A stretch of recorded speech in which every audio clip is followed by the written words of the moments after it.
like coming from. Well, also because it's not, they're different shades of black. But even so, my first impulse would be, property.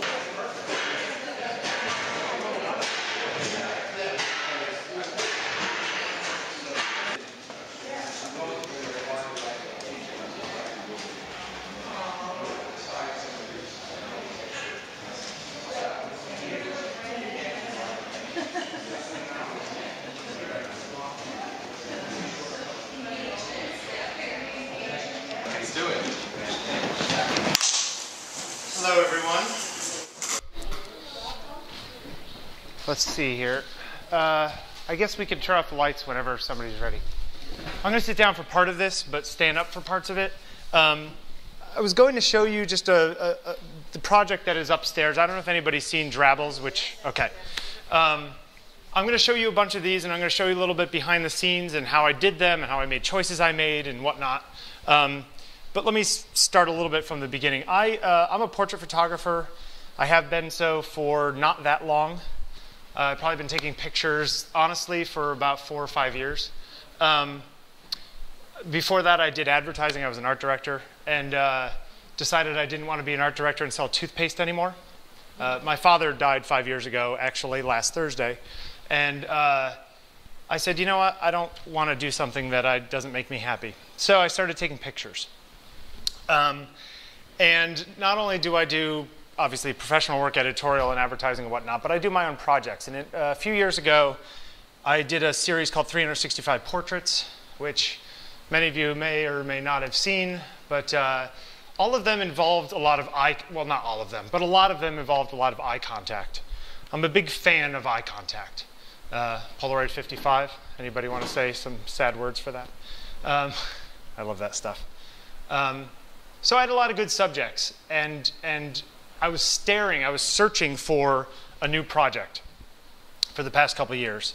And what I do is I'll go and I want to find something interesting to me, something that is not contrived. A lot of people come up with an idea and they say, oh, I'm going to start taking pictures of, I don't know, the older women in upstate New York, and like that's their series. And that's fine for a lot of people. For me, I just feel like it's too constrictive in an odd way. I need things to be a little bit more flowing. So I finished this project, and I went about a year, and I couldn't find anything else that really got me excited. I tried doing another project, which if I can find my cursor here, where's my cursor? There it is. I tried a project called Laid Off, where I was shooting diptychs of people in their work clothes who had been laid off, and so in their sitting home clothes. She's a professional dancer. He used to work at an insurance firm. Here he is at home. I did 3 or 4 of these, and I said, you know what, this isn't exciting me. So I changed things up a little bit, and I took this picture of a guy named Frank Basili. I was at the Village Vanguard. Anybody ever go there on Monday nights to see the big band? Frank was sitting in as the Barry player one night that I was there last spring, spring of 2009. And I said, he dressed like this, which I thought was so cool. He was like straight out of the 50s, So I said, Frank, I want to take your picture. And he said, okay. He's now my friend. He said, okay. So we went to Fat Cat down in the village one afternoon, and we took these pictures, and I really like this one. Makes me happy. So I thought, you know what, I want to do something like this. I like this kind of like almost cinematic-y kind of look. A few months later, I was up in Connecticut with my girlfriend, and my father had a 63 Chevy Impala convertible. Yeah. But since he had died, it's just sitting in the garage, and it wasn't being used. And so I said, Heather, you have a black dress or something with you, right? And she's like, oh, yes. And I said, okay, go put it on. Let's take some pictures. So we went and took pictures in the car. And I liked this picture. This picture made me go, oh, yeah. I want to do a whole series like that, right? So cinematic, and I like the sort of wide-angle look where you see a lot of stuff around them. I like the fact that she wasn't looking at the camera, Things that I don't normally do. If I'm shooting somebody, I generally will meet up with them and come up with the idea on the fly. I like sort of just seeing what comes of the interaction between myself and the subject. But for this one, obviously, we created this out of, she's not normally like this. Well, I mean, she's beautiful, but she's not normally, you know, sitting in the back of her car with her foot pushing the thing forward. So these are a little bit more contrived than my usual work. So I said, you know what, let's do a series that are contrived, you know, that are not standard. So I made some rules because, you know, I went to music school, and it's funny because all these arts have so much to do with each other. It's like in jazz, you know, like these people are playing whatever notes they want within a certain chord structure, you know, but that chord structure puts up walls. But the walls are good because it makes you think differently, you know. So I made rules for myself. I had to use the same wide-angle lens. This is a 28mm lens on a full-frame camera. All the pictures in the series were taken with that. There are 46 total images. I needed to use some artificial lighting. I'm a big fan of available light, which is great, but people want to see stuff that is more crazy. So that's what I did. That was one of the rules. All of them were landscape orientation, not portrait, and no eye contact. That was another one of my rules, because I usually love playing with the eyes, but I decided against it. So I went and did a few of these things. Let's see a few. The first one was a woman named Lydia, who you guys just saw a second ago. Sorry about that. And there she is. Okay, so I had a couple assistants with me on many of these shoots. Dan, who is sitting over here on a bunch, and Meg, who I think is in the back. Are you? There you are, on a few. Most of these are, some of them we came up ideas, myself and the subject. A lot of them were ideas that I had. A couple of them were ideas the subject had. I started, the picture I took of Heather in the car was in mid-September of last year, and I started October 1. I did the first 21 in 3 weeks. I did one a day for 3 weeks. So, you know, they started like this. There's this gentleman on the shore. It's like, is he jumping in? The whole idea was, originally, the code name for the project was striking. I wanted interesting looking people. So I searched, and I put out, you know, notes for people saying, you know, does anybody know anybody who's interesting looking? So people sent me all kinds of people. I had probably 150 people, subjects, to choose from. And a number of whom are friends of mine or people that I contacted that I wanted to shoot.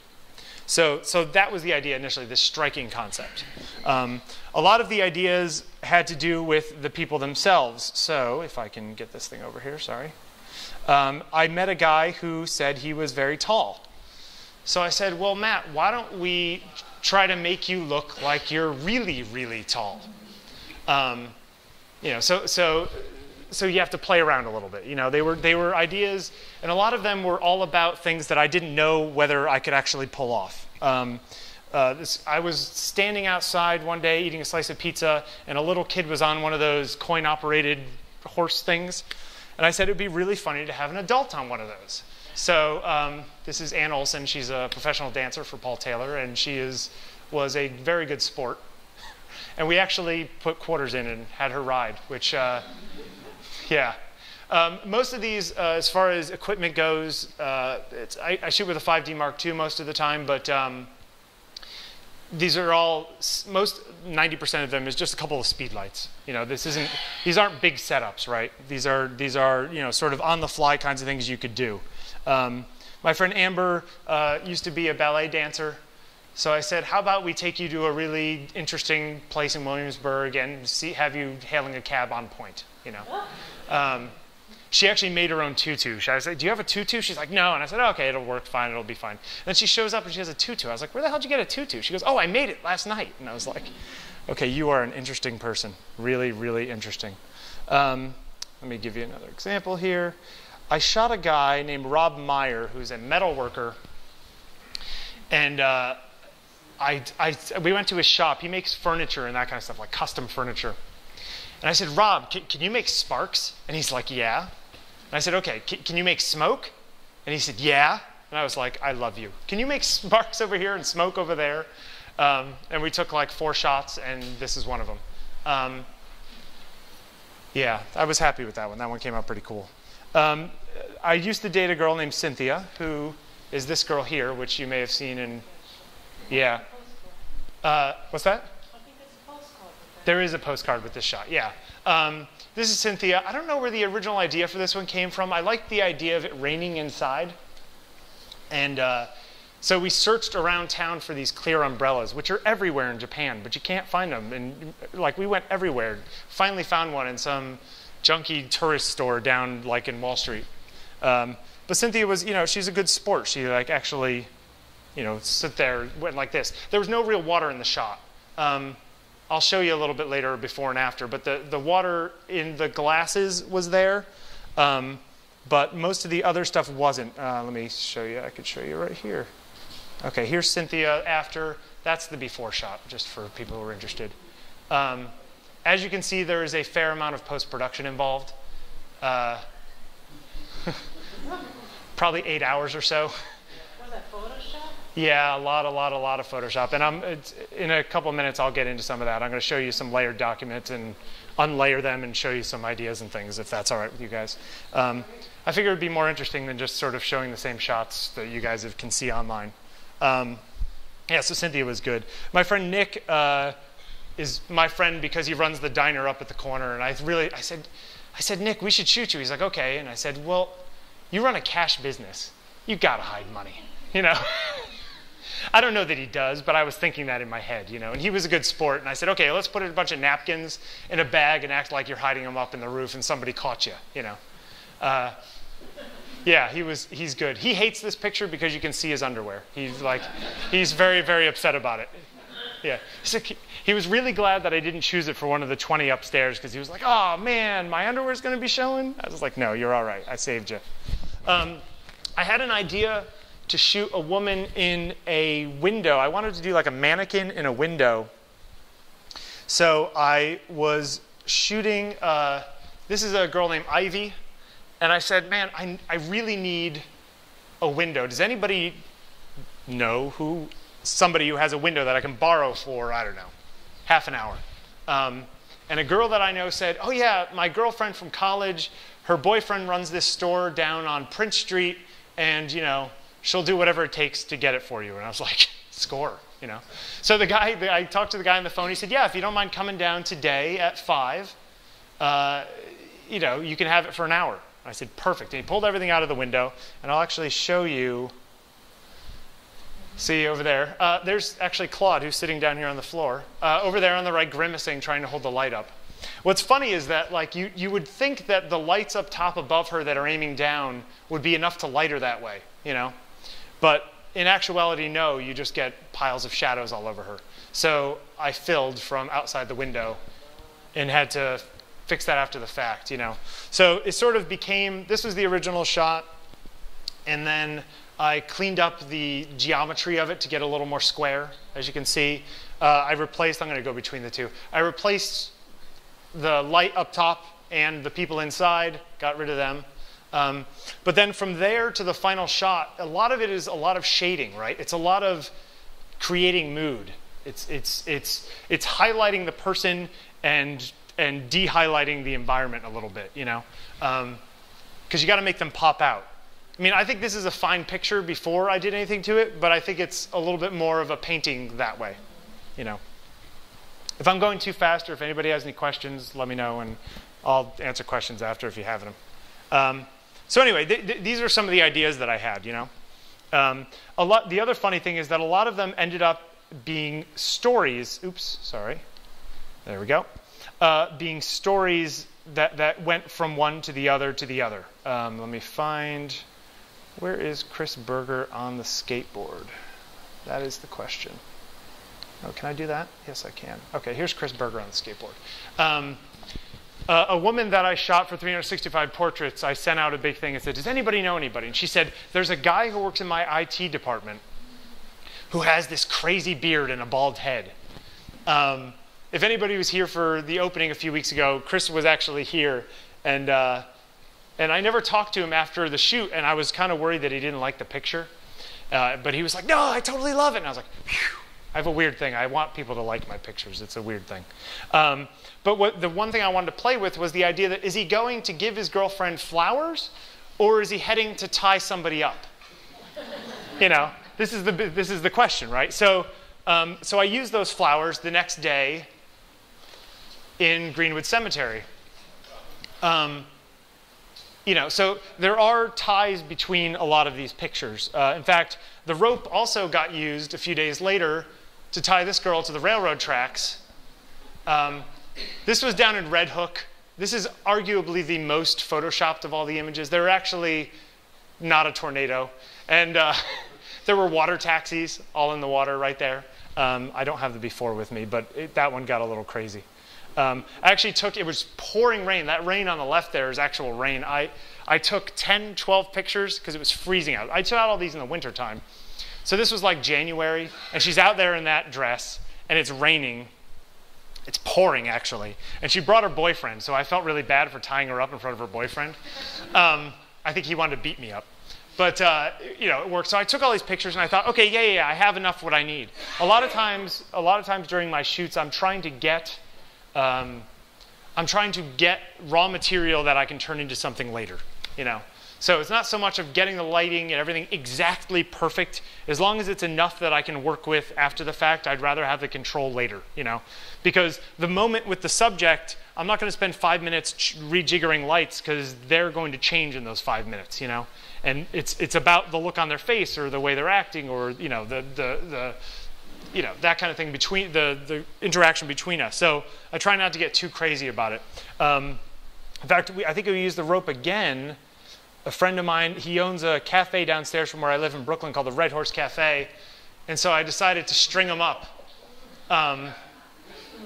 Which, poor Brent. He, just so you know, Brent is not actually hanging upside down. In fact, I think, let's see, wait, where's Brent? Did I keep it? Okay, so here's Brent that you just saw, and here's Brent in my apartment hanging. Is my Coke right there, Dan? Excuse me for 1 second, dry throat. So as you can see, this one is a composite. I was going to hang them up, but then I decided it would be easier to do it this way. The trick with a lot of this stuff is just getting the lighting right, So in this one, you have to light them from underneath. If you can see up top there. In fact, wait a minute. Can I just flip this? I wonder if I can flip this. Rotate right and rotate right. This is my terrible apartment. Excuse it all. But you can see down here, there's a light and a diffuser. So it's so once you flip him, it's like it's coming down from above, right? So the light matches, which is the trick to all this kind of compositing stuff, is matching light. Make these pictures look like they're the same picture. Actually, you know what? I think there's one more with the rope. Yeah, this girl's tied up down in the basement. It actually became this photo. The first one was the original. Yeah, she was a good sport. So I kind of created these walls. And the person standing there is actually a picture I took for 365 Portraits, an outtake from 3 years earlier that I used. I turned into a mask to turn into a shadow. But it worked. It's kind of like, who's the creepy guy looking at her, But it's funny because you have to create the shadow, the real person here out of focus, the shadow here, but also the shadow over there, because it's half cut off in the. It's the crazy detail stuff that you start thinking about and you start going a little crazy. You end up working on these things and you save them, and then you stare at them and again you go, oh shoot, that shadow doesn't match, or this does this, or he wouldn't have his head turned that way if the rope was this way, that kind of stuff. You get a little crazy. So I'm going to show you some outtakes. Let's start with Kathleen, Turner. Okay, so I originally had an idea. Here's the final shot that I came up with. This is my friend Kathleen Kylo. When I first met her, I had a hard time remembering her name, so I started calling her Turner in my head to remember the Kathleen. And so she's turned into Turner to me, and she actually answers to it. It's really cute. She's a very nice girl, and it was raining, and then it cleared up, and I wanted the rain, so I threw her in the shower. This is my, I'm such a mean person. This is actually my fire escape. But initially, this was not the idea. The idea was to shoot her this way.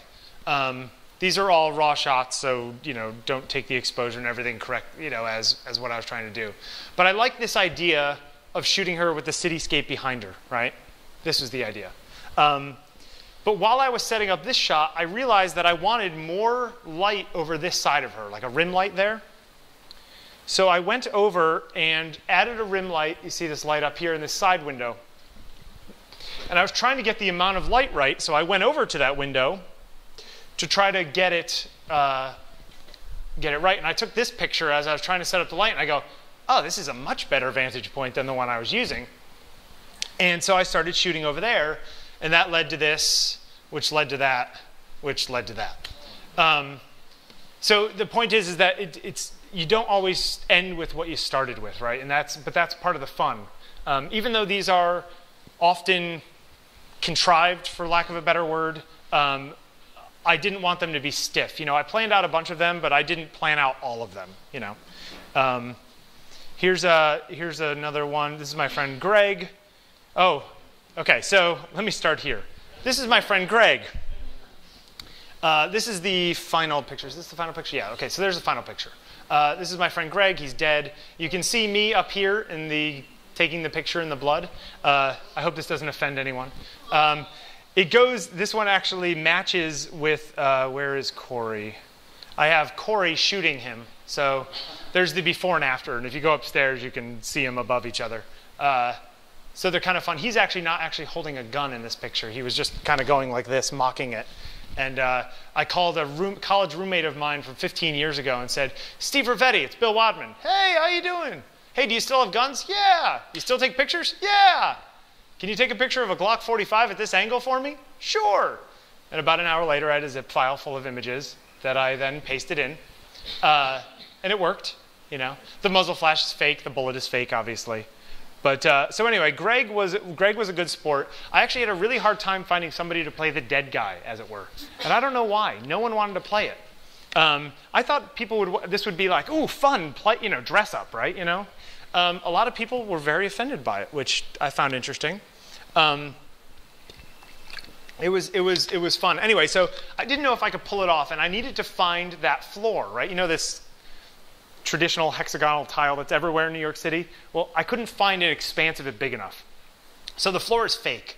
But I needed to do a test to see if I could actually pull this off. So Heather, again, was over, and I said, Heather, lie down and let's make you look dead. So this is my girlfriend being a good sport again, dying on me. Yeah, I don't know why I put her through this stuff.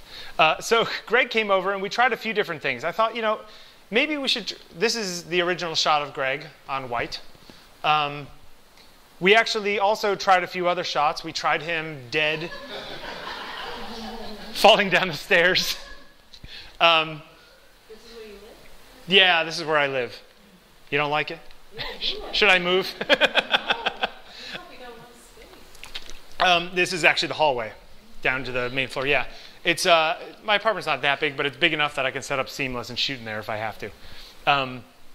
But the idea was I really like this, right? So I went back to this. So I had to find tile. So I found a little chunk of it online as like a demo for buying it, like on a sales site.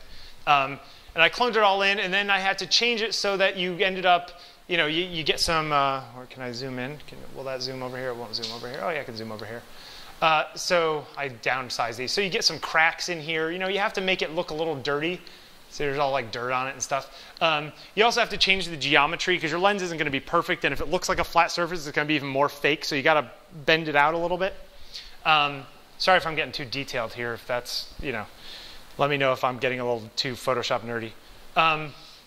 So I shot Greg, and that worked fine. And then I needed the other stuff. So I shot the chair. I shot the umbrella, which is, by the way, the same umbrella that was in the picture of Cynthia in the rain inside. The umbrella shows up on a few images, too. There's actually all these weird little cookie crumbs through the series of that kind of stuff. Originally, the idea for this shot was, anybody ever see these pictures from like the 1920s and 30s? They were pictures the NYPD took of like deaths and stuff, and they used really wide-angle lenses, and it was so wide-angle you could see the legs of the tripod. I don't know if anybody's seen those. They're actually beautiful photographs, and a lot of times you can actually see the footprints or the tips of people's feet around the edge, like the officers from the scene. and I just thought it would be really cool to fake one of these. So, you know, I took pictures of legs and whatever it is and merged the whole thing together. And then I had to create this sign. I looked everywhere for a chalkboard, and I couldn't find, you know, like a chalkboard to do it, so I just photoshopped, created the sign.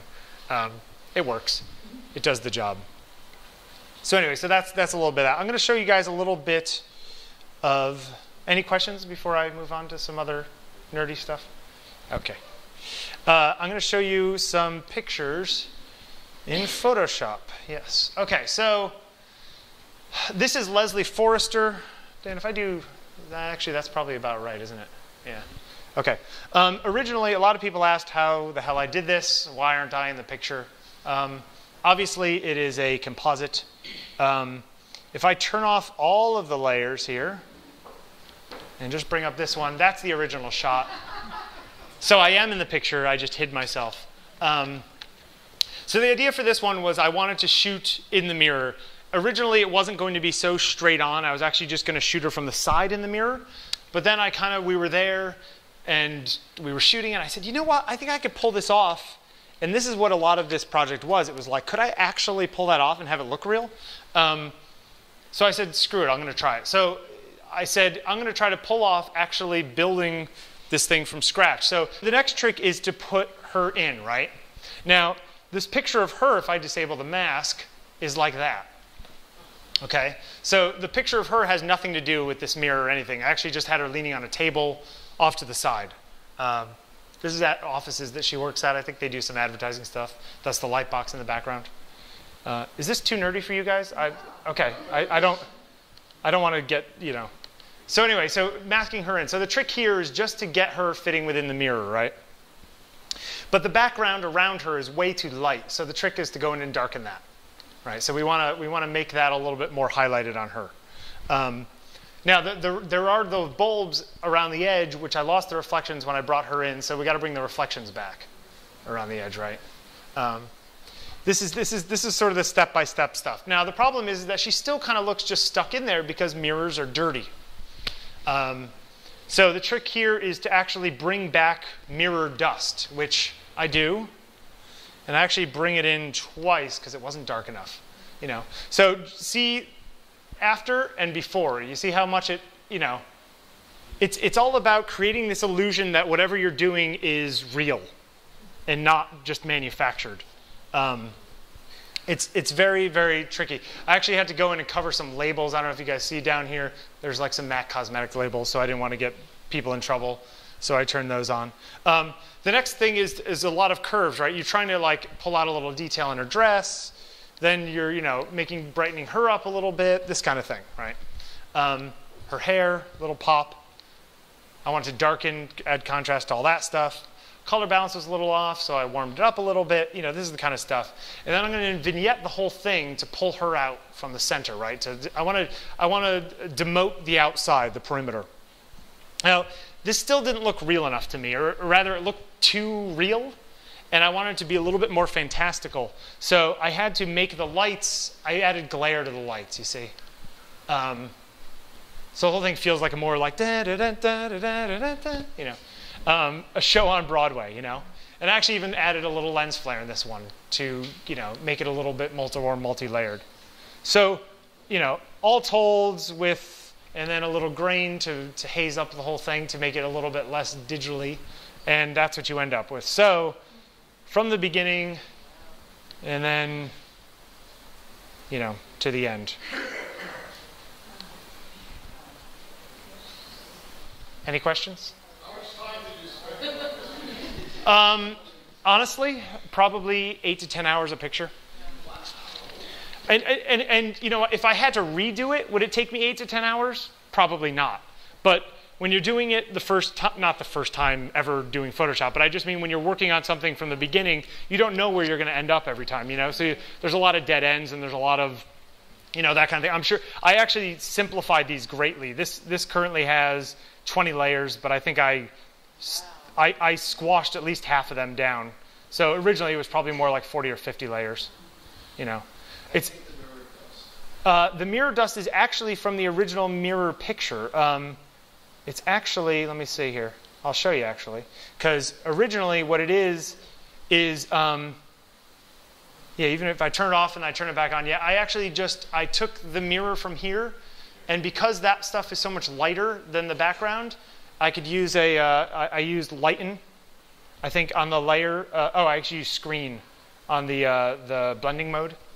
So it just dumped the lighter stuff on top. It's not ideal, but it worked in this particular case because I was just trying to make it look a little hazy, you know. I was going to do a couple more of these if that's all right with you guys. Is that cool? Okay. What selection tools do you use, like for the dress?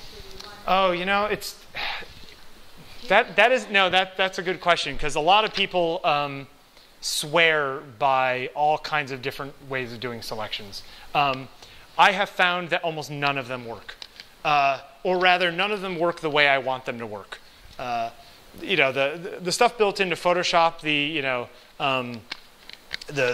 magic wand and all that kind of stuff, those things are great for big chunks of solid color and that kind of stuff. But when you get into detailed stuff, where you're trying to cut something out, most of the time I just go in and mask and go into 100% or 200% and use a brush. You know, you know what it is? Even if you use the automatic things, you end up having to clean them up afterwards. So a lot of times I just figure, you know what, I'll just do it from scratch. Plus there's something, I don't know, I like the idea that I'm doing it from scratch. You know, that there's in CS5, I use CS4, I haven't upgraded to CS5. And one of the reasons why is because that content-aware fill kind of offends me. You know, it's like, you can't make this that easy, you know, because it should be hard to get rid of that person in the background, you know? If you really, I was practicing it all day. Yeah. And finally, I got it. You have to, when you don't get it, you have the outline. Yes. That's the most common thing. Yeah. If you undo and redo and undo, Give it let it try harder. it really did some. But I don't want it to be easy. You know, I want it to be hard. You know, and well, that's the thing. If I was a wedding photographer or an event photographer and I had to hand you 100 pictures 2 days later, there's no way I could work like this, right? This kind of stuff is the stuff that I'm doing because I'm making one of them. You know, I shot 70, 80 pictures of Leslie, and there's one final image. You know, I'm not the kind of photographer who has to plow through tons of images and hand a lot over. You know, it's just a different way of working. You know. You get so incredibly skilled in Photoshop. Practice. Yeah, I've never taken any classes or anything. So I've never taken classes in photography. I'm self-taught. I did a lot of Photoshop when I was an art director, but it's funny because and even then it was just sort of learning it by doing. But using Photoshop for this stuff versus, say, designing, you know, a website or a thing, whatever, you're using completely different tools. It's funny. It's like it's the same program, but you're using completely different stuff.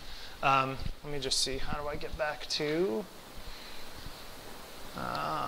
Hey, Dan. Oh, we only opened one of them up. That's why. No problem. Tactile. The images. You are really tactile. I am. Like a painter. Thank you. I'll take that as a compliment. Yeah, that's what you keep reaching for. Yeah, exactly. I don't actually normally use a Mac, so this is like tricky to me. There we go. Okay. Actually, that one got a little too big, didn't it? Let's bring it back there. Okay, so this is my friend Jess Hodge. She is a guitarist. And this was in January or February, so it was very, very cold. And I couldn't get the picture I wanted to take. And this is the final image. So I decided to see if I could actually pull it off as a composite. So Jess Hodge is not actually outside on the street. Jess Hodge is nowhere to be found. Yeah, that's the original shot. Jess was brought in here, and I will show you the original because I think I could turn off her layer mask. There she is in my apartment. Now, again, as I said earlier, it's all about getting the lighting right, right? As long as you get the light on her to match where the light would be in the real shot, you can create these illusions. Now, are these perfect? No. If you really stare at them and you know that I use Photoshop, you could say, yeah, you probably Photoshopped that. But it'll take you a minute, you know, which is good enough for me. So I laid her in, but it's as you can see, it's all wrong still, right? So let me just, yeah. So she's floating in there. And most of it's because there should be shadow all in here, because if she's lit from these street lights and nothing else, so let's darken that, okay? And that gets us pretty far along, just making her sit in there a little bit better. The trick is I was X number of inches from the wall. I was X number of inches up on a tripod. You have to get the angles right, you know.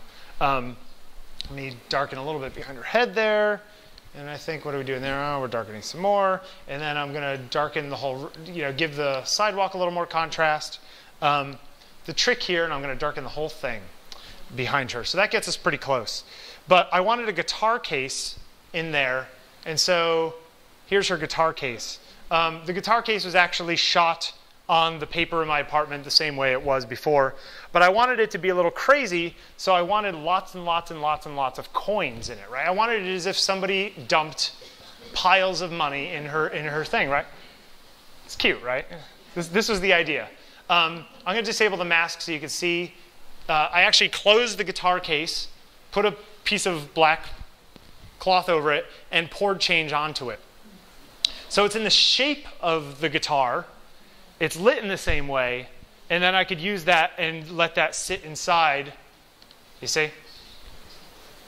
These are the jokes. Yeah. So I thought I needed a little bit more, so I wanted to put coins on the ground. So I did the same thing that I did before, which laying them on the black, and I sat the coins down. I wanted a person in here watching her, so there's me. Yeah, I shot some self-portraits. Those are my knees. And then I did a whole lot of curves to get the whole thing to feel a little bit more dark, you know.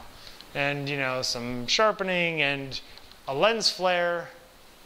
The funny thing is that things like grain and fake lens flares and the dust on the mirror and those things, it tricks you because you think she can't be put in there because there's dust in front of her. You know what I mean? The dust that's on the mirror is in front of the image. So it's sort of like you pull these things that should be impossible, and that's what makes the illusion better, you know?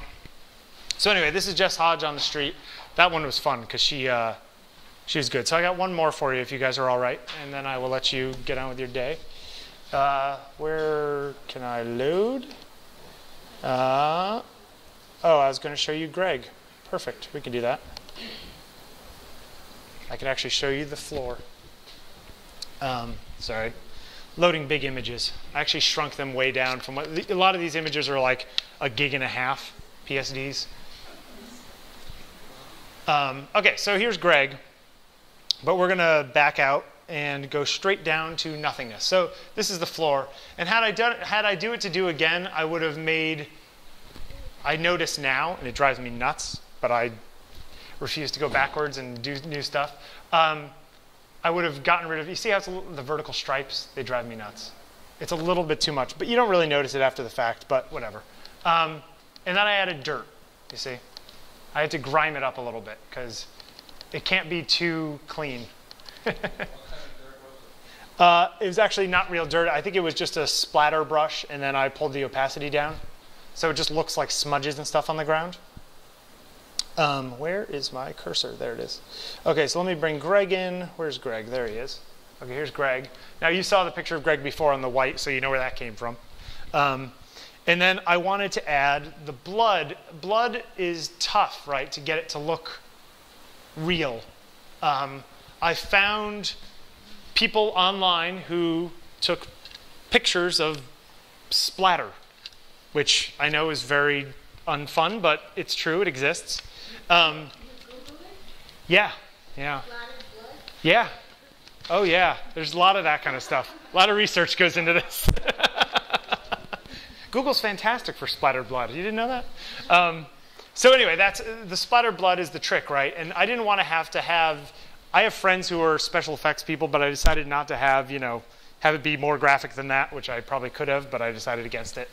So then I brought in the umbrella. We brought in the chair. So he was knocked over. The umbrella fell. Bring in the tripod legs. Now, I put a little blood on his face. I don't know if you can see that there. Let's zoom in. You have to have a little blood coming out of his mouth. Excuse the graphicness. It's all fake. It's all make-believe. Let's see here. Oh, so so this is the whole thing on white, just so you can see the floor or no floor, right? And then the sign, which is just like that, which, you know, really high res isn't nearly as interesting looking. But you know those things that are like slatted fabric and you push that's kind of what I wanted it to be, right? So that's what I did. And then I thought it would be really cute to put myself in it. So I added myself up here in the blood. See there, me taking the picture. And if you go upstairs afterwards, you can see me big and close up. So anyway, so this is Greg. So the trick here, let me brighten that up a little bit and then put some curves to make it a little darker. And then see, a lot of these curves have huge amounts of, can I pull this over here so you can see? A lot of these, look at the masks in here, you know. I mean, they're all hand-done weird masks to mask different parts of him. And then vignette the whole thing to pop him out a little bit, and then some grain, and then you get to the final shot. So anyway, I finished all of these Drabble things, and I'm very happy with them. They make me smile. It's kind of sick that they make me smile, but they do. I'll just give you a quick 2-minute thing of what I'm doing now, which is 2 simultaneous projects. I'm doing one called Panels. I wanted to sort of take the whole Drabbles thing to the next level and say, originally I was going to make really long panoramas of one big story, like take pictures of like a whole block of a street and have zombies coming up over here and then having people fighting zombies over there and all this kind of stuff. And I thought, all right, yeah, I could do that, but then I have these big, long things. I was like, how else could I tell a story that's bigger than one image? And I thought, well, why don't I do it kind of comic book style? So again, Heather is the, man, she's the first one of everything, isn't she? She was very nice, and Dan and Claude helped hold her up and hold lights up and put fans on her to make it look like this. A lot of compositing. I couldn't find a good picture like this, and I went to try to take it, and I couldn't find one, so I found a guy online on Flickr. I said, do you mind if I use your picture in my composite? He said, sure, no problem. So I did not take the background of this particular frame. I've done 2 more of these, or 3 more of these. I'll show you. One of them is a little graphic, so I warn you now. This is Meg's teeth falling out. These are all dreams, right? These are all prototypical dreams that people have, nightmares, you know, falling to the ground. Her teeth are falling out. Poor Meg. Look at her, she's smiling and making, are you embarrassed? No, she's right behind you, actually, the girl in this thing. The blood is actually, wait, what was it, Meg? Soy sauce. Yeah. Red dye. Yeah. It was nasty, and that's why she's grimacing, not because she was acting, but because it actually tasted that bad. The teeth are actually little chunks of white eraser, you know, artist eraser, you know, the hard stuff. I cut up, made them into sort of teeth kind of shaped things. I whittled them down, and then I let them soak in tea to darken them a little bit overnight. So anyway, there's that one. I did this one where she's getting chased in the woods, and it turns out it's her husband putting his hand on her shoulder in the final frame. This is in Prospect Park. She was a good sport. And then the final one, I said, you know what, I'm doing too many creepy dreams, so I did a flying dream.